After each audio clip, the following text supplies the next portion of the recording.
Question കേട്ടിട്ടുണ്ടല്ലോ, എല്ലാവരും കേട്ടിട്ടുണ്ട്. അന്വേഷിക്കും പറയാമോ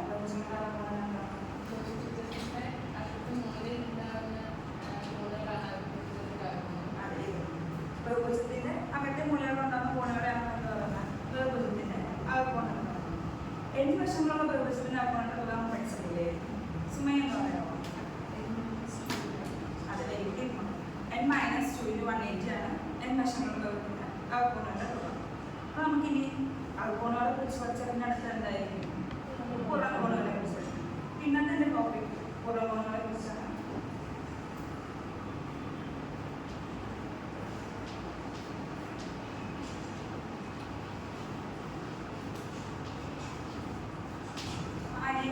ത്രികോണം വെച്ചായിരിക്കും.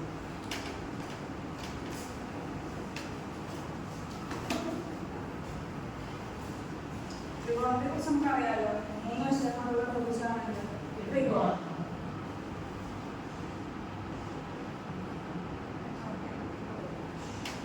ഈ ത്രികോണത്തെ നമുക്ക് ABC എന്ന് പേര് കൊടുക്കും.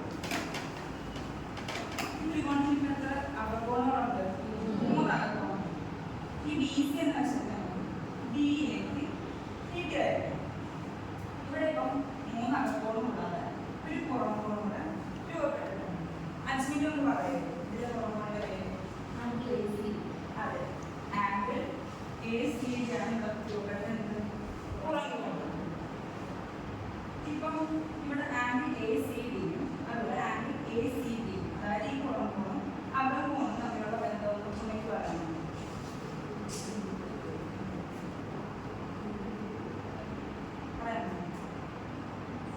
ആംഗിൾ ACD എന്ന പുറംകോണും ആംഗിൾ ACB എന്ന അകക്കോണും തമ്മിലുള്ള അതെന്ത് പറയാം? ലീനിയർ ആണ്. അവ രേഖീയ ജോഡികളാണ്. ഇനി നമുക്ക് ഈ AC എന്ന വശത്തെ ഇയിലേക്ക് വരയ്ക്കാം. അപ്പൊ ഇവിടെ ഈ പുറംകോണല്ലാത്ത ഒരു പുറംകോണ രൂപപ്പെട്ടു. ഇതിന് 2 പുറംകോണ ഏതൊക്കെയാണെന്ന് പറയാം. അതെ, ആംഗിൾ ACDയും ആംഗിൾ BCയും BCE ആണ് ഇവിടെ രൂപപ്പെട്ട 2 പുറംകോണുകൾ. ഇതിന്റെ പ്രത്യേകത എന്ന് പറയാമോ?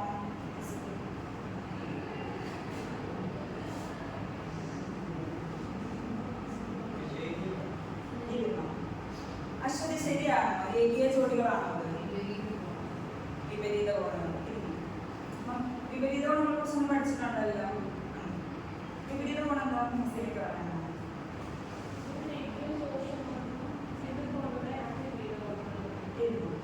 രേഖീയ ജോഡി, രേഖീയമായ 2 വശങ്ങൾ കടന്നു പോകുമ്പോൾ അവിടെ തുല്യമായ കോണുകൾ രൂപപ്പെടുന്നു. അതിനെയാണ് നമ്മൾ എന്താ പറയുന്നത്? വിപരീത. ഈക്വൽ ആണെങ്കിൽ നമുക്ക് ഏതെന്ന് പറയാൻ പറ്റുള്ളൂ? വിപരീത കോണുകൾ എന്ന് പറയാൻ പറ്റുള്ളൂ. ഇവിടുത്തെ വിപരീത കോണുകൾ ഏതൊക്കെ பார்ப்போம்?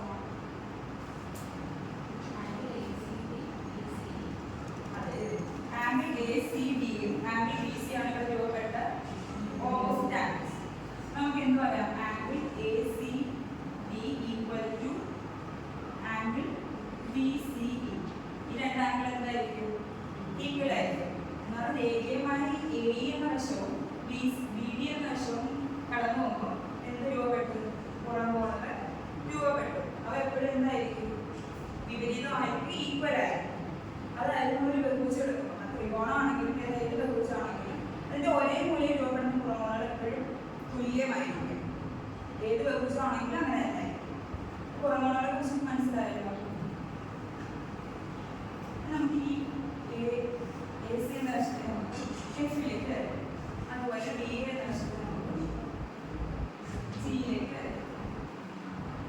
ഇവിടെ 2 പുറംകോണുകൾ രൂപപ്പെടും. ഇത് ഏതൊക്കെയാണ്? ആയിരിക്കും പറയാവുന്നത്?